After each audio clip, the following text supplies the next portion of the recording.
begging your listeners to stop going to the fast food takeaway or junk food outlets or having Mr. Deliveroo or whoever nowadays, and you just order the food in.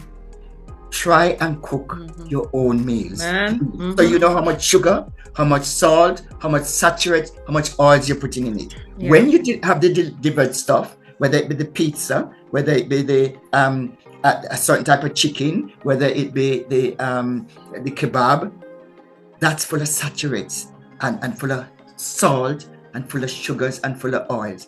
Yeah. Prepare your own meals. You're far better doing that. And for those people who might be, I know some people are caregivers, but some people do work.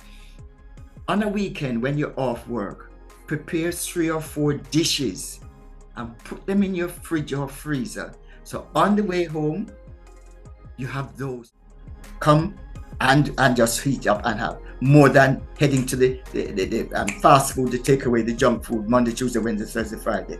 You're not helping your body. And when we were growing up in Jamaica, there weren't these many fast food outlets, Andrea. We know that for a fact.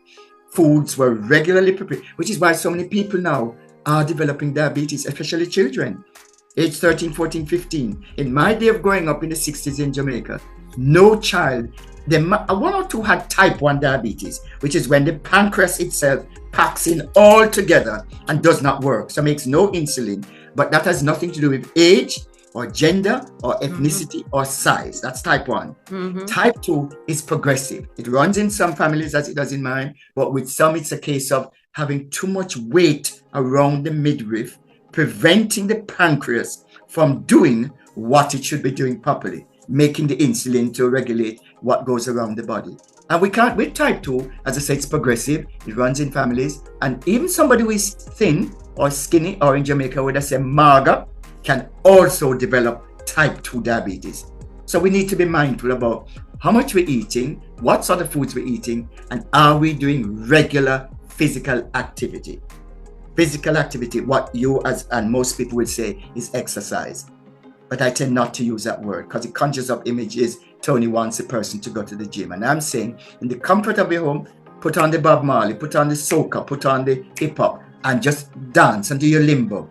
You are doing movement.